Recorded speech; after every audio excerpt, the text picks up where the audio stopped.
मेरे हिसाब से सीजेपी प्रोटेस्ट में पुलिस ने जो भी कुछ किया बिल्कुल सही करा। अच्छा करा कि उन्होंने प्रोटेस्टर्स पर लाठी बरसाई और उनके हाथ पैर तोड़ दिए। देखिए, अगर आप इस पुलिस से ये उम्मीद कर रहे हैं कि ये आपकी मदद करे, आपके साथ खड़ी रहे, आपके साथ रिस्पेक्ट से बिहेव करे, तो आप लोग बेवकूफ़ हैं। क्योंकि पुलिस सिस्टम तो ऐसा ही है। पुलिस तो ऐसा ही करेगी। अगर पुलिस प्रोटेस्टर्स के साथ आराम से पेश आती, बदतमीजी नहीं करती, तो मैं हैरान हो जाता कि यार ये तो इंडियन पुलिस नहीं है। ये सब तो इंडियन पुलिस पर शोभा नहीं देता है। क्योंकि हमारी इंडियन पुलिस अपनी ब्रुटैलिटी के लिए तो जानी जाती है। यही तो उनका गोल्ड मेडल है। इसी से तो हम पूरे वर्ल्ड में स्टैंड आउट करते हैं। इंडियन पुलिस अगर ब्रूटल नहीं होगी तो फिर वह इंडियन पुलिस कैसी। आप सभी ने भाभी जी घर पर शो तो देखा होगा, उसमें एक करेक्टर है Pagglait, Saxena ji. I like it. वैसे तो ये पागल हैं। पूरी सोसाइटी में सबको पता है कि इनसे किसी भी समझदारी की उम्मीद करना बेकार है। लेकिन कभी कभी सक्सेना जी को भी अकल आ जाती है। वह कभी कोई कोर्ट केस लड़ रहे होते हैं, कभी पीएचडी फिलोसफर बन जाते हैं, कभी डॉक्टर बन जाते हैं। तो सक्सेना जैसा एक मेंटल आदमी जब समझदारी की बात करने लग जाए, फिलॉसफी झाड़ने लग जाए, लोगों को ज्ञान पेलने लग जाए, तो अजीब लगता है ना। वैसे ही अगर इंडियन पुलिस आपकी मदद करने लग जाए, आपसे पैसे ना मांगे, किसी भी तरह का करप्शन ना करे, आपसे गाली गलौज ना दे, आपको यूं ही परेशान ना करे, तो फिर हमें भी अजीब लगने लग जाएगा कि यार ये क्या हुआ, कहीं हम यूरोप या अमेरिका में तो नहीं आ गए। लेकिन थैंक गॉड जब मैंने सीजेपी में ये सभी सीन्स देखे, तो मेरा फिर से पुलिस पर भरोसा बन गया कि ओ गॉड, मैं इंडिया में ही हूँ। और मुझे यकीन हो गया कि यही तो है इंडियन पुलिस, यही तो है इसकी क्वालिटी, ब्रुटैलिटी एंड वायलेंस। तो बहुत सारे लोग ये बोल रहे थे कि यार पुलिस वहाँ पे खुन्नस निकाल रही है, बच्चों को ऐसे कैसे कोई मार सकता है, छोटे छोटे टीनेजर्स पे ऐसे कैसे कोई लाठी बरसा सकता है, इनके अंदर भी जमीर नहीं है क्या, इनके अंदर इंसान नहीं है, ये भी तो सभी किसी न किसी बच्चे के माता पिता हैं, ये कैसे बच्चों पर हाथ उठा सकते हैं। तो आज इस वीडियो में हम यही जानने की कोशिश करेंगे कि ये जो भी कुछ सीजेपी प्रोटेस्ट में हमें सीन्स देखने को मिले, हमारी इंडियन पुलिस की क्या साइकोलॉजी रही होगी जो उन्होंने बच्चों के साथ ऐसा व्यवहार करा। तो देखिए, मेरे हिसाब से हम पुलिस को दो कैटेगरी में बांट सकते हैं, एक तो सीनियर पुलिस ऑफिसर्स और दूसरे सिपाही कांस्टेबल्स। तो कांस्टेबल्स पर आते हैं कि वो ब्रूटल क्यों होते हैं, वो किसी से बदतमीजी मारपीट क्यों कर सकते हैं। तो देखिए, जितने भी सिपाही या कांस्टेबल्स होते हैं, उन सभी की भर्ती बहुत ही कम उम्र में ही हो जाती है। क्योंकि कांस्टेबल के लिए बहुत ज़्यादा एलिजिबिलिटी क्राइटेरिया भी कोई बड़ा खास नहीं है। और जितने भी ये सभी सिपाही हैं, जब इनकी जॉब नहीं लगी होती है और ये पुलिस की प्रैक्टिस कर रहे होते हैं, एग्जाम्स की तैयारी, फिजिकल की तैयारी वगैरह कर रहे होते हैं, तो बस इनका एकमात्र ही लक्ष्य होता है कि कैसे ना कैसे बस जॉब मिल जाए। इन्हें जॉब इसलिए नहीं चाहिए कि इन्हें देश की सेवा करनी है, लोगों की सेवा करनी है। इन्हें बस जॉब इसलिए चाहिए कि बस इनके सर से बेरोजगारी का टैग हट जाए और एक जॉब मिल जाए, जिससे इनकी शादी वगैरह हो जाए और गांव वगैरह में आस पड़ोस में थोड़ी रिस्पेक्ट हो जाए। तो ये कम उम्र के बच्चे जैसे दिमाग वाले युवा जब पुलिस में भर्ती हो जाते हैं, तब इनसे ज़्यादा उम्मीद करना हमारी बेवकूफ़ी है। क्योंकि ना तो ये किसी कॉलेज में गए होते हैं, ना ये अपनी गली, कॉलोनी, गांव से ज़्यादा बाहर निकले होते हैं। इसकी वजह से इन्हें बाहर की दुनिया के बारे में बहुत ज़्यादा कुछ पता भी नहीं होता है कि बाहर कैसे लोग रह रहे हैं, कैसे लड़कियां कपड़े पहन रही हैं, कैसे उनसे बिहेव करना है। और इनकी सोशल स्किल्स पूरी तरह से जीरो होती हैं। ये बस अपने सुप्रीम्स के ऑर्डर मानने के लिए बने होते हैं कि भाई महामहिम ने जो भी कुछ ऑर्डर दिए हैं वो फॉलो करें। क्योंकि यूजली किसी के अंदर मैच्योरिटी, सिंपैथी, इमोशंस डेवलप होने के लिए उसकी सराउंडिंग्स, उसका एक्सपीरियंस मैटर करता है।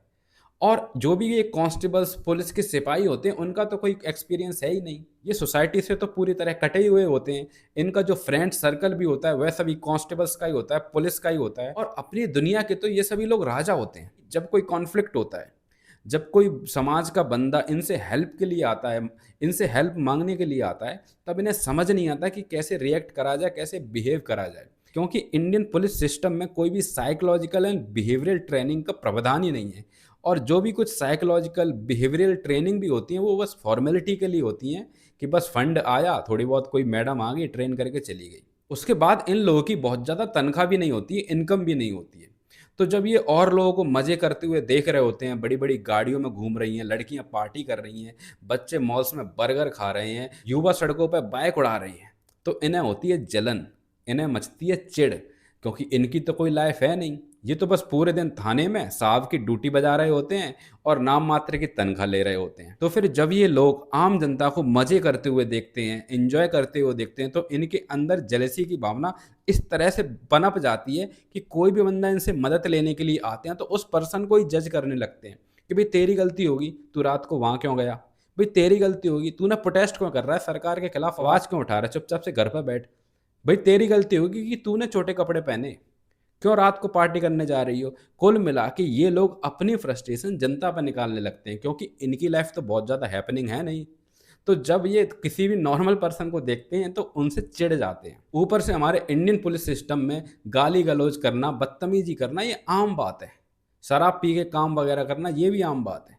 तो पूरे टाइम ये अपने साहब की गालियां खा रहे होते हैं, उनके घर के काम कर रहे होते हैं, ऑफिशियल ड्यूटीज़ तो कर ही रहे होते हैं, अनऑफिशियल ड्यूटीज़ भी कर रहे हैं। मैम साहब के लिए सब्जी पहुंचा रहे हैं, केक पहुंचा रहे हैं, और कभी गाड़ी में पेट्रोल भरवा रहे हैं, साहब के बच्चे को स्कूल से लेके आ रहे हैं, छोड़ने जा रहे हैं। तो ये सभी काम इनकी ड्यूटी को और भी ज़्यादा हेक्टिक बना देते हैं। तो सोच के देखिए, आप अगर इनकी जगह हो तो आपका भी नेचर ऐसा ही चिड़चिड़ा हो जाएगा।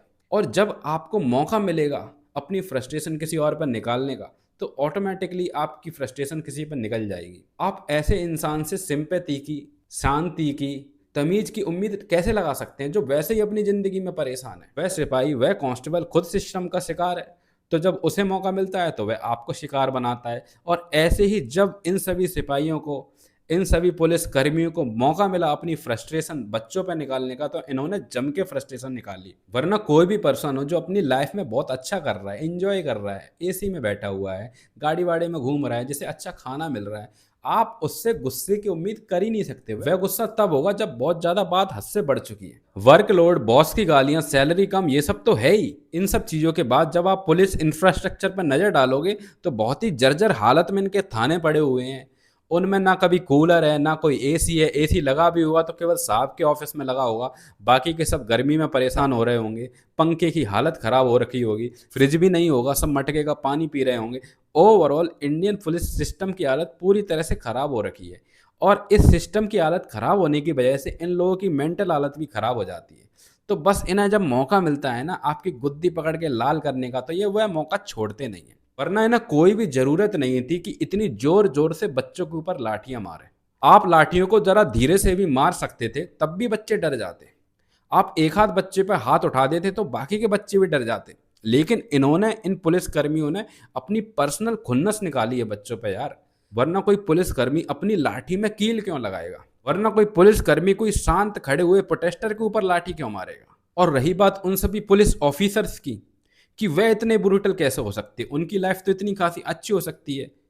उन्हें तो बहुत सारे गवर्नमेंट के पर्क्स मिल रहे हैं, गाड़ी मिल रही है, सिक्योरिटी गार्ड मिल रहा है, ट्रैवल वगैरह मिल रहा है, और नौकर वगैरह भी लगे रहते हैं। तो फिर वह इतने गुस्साए हुए क्यों रहते हैं?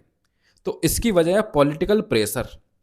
भाई जो भी कुछ इंडिया में ऑफिसर्स होते हैं वो आईपीएस, यूपीएससी वगैरह क्लियर करके ऑफिसर बनते हैं। तो आपको भी पता है कि ये जॉब पाना कितना कठिन होता है। पूरी जवानी, पूरी जिंदगी भर उन्होंने ये जॉब पाने के लिए अपनी बर्बाद कर दी।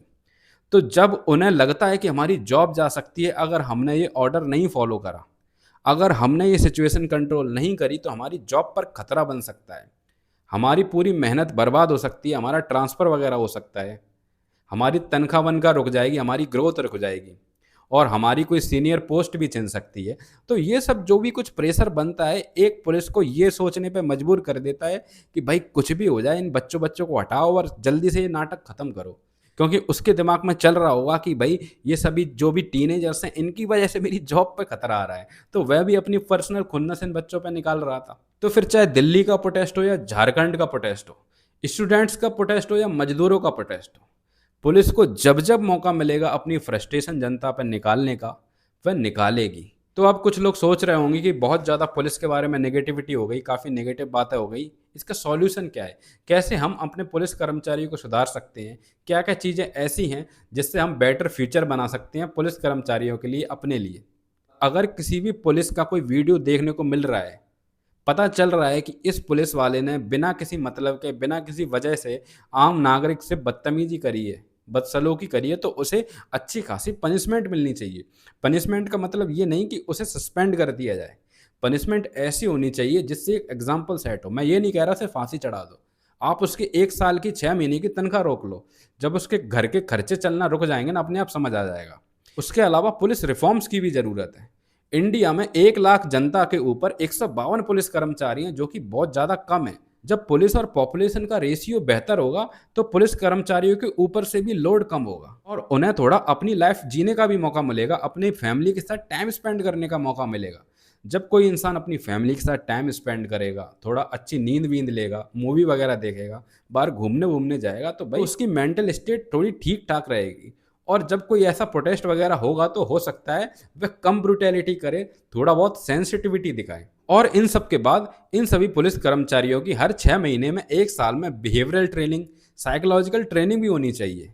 तो भाई जब इनकी ट्रेनिंग होगी, जब इन्हें बाहर के लोग आके ट्रेन करेंगे, कॉरपोरेट में जाके ट्रेनिंग वगैरह मिलेगी, तो उन्हें समझ आएगा कि पुलिस के अलावा भी दुनिया एग्जिस्ट करती है मेरे भाई, ड्यूटी के अलावा भी दुनिया होती है। तब ये लोग जब स्टूडेंट्स को देखेंगे, तब इन सभी लोगों को उन स्टूडेंट्स में इंसान नजर आएंगे, बच्चे नजर आएंगे, उन सभी लड़कियों में इंसान नजर आएगा, ना कि इन्हें बस ड्यूटी ड्यूटी ड्यूटी दिख रही होगी। तो सीजेपी प्रोटेस्ट में पुलिस द्वारा करी गई इस गुंडागर्दी के बारे में मैं बहुत समय से बात करना चाहता था, लेकिन फाइनली आज मुझे मौका मिला है। भले ही सीजेपी प्रोटेस्ट खत्म हो गया है, लेकिन झारखंड में आज भी स्टूडेंट प्रोटेस्ट कर रहे हैं और उन्हें भी पुलिस की लाठियों का सामना करना पड़ रहा है। तो बाकी आप लोग बताइए कि क्या आपका पाला कभी भी इंडियन पुलिस से पड़ा है? कभी भी आपका कोई भी इंटरेक्शन हुआ हो किसी भी पुलिस कर्मचारी के साथ? आपका क्या एक्सपीरियंस रहा? क्या क्या झेला आपने? कमेंट में डिस्कस करते हैं। बाकी ऐसे ही इंटरेस्टिंग टॉपिक्स पर डिस्कशन के लिए please subscribe to my channel.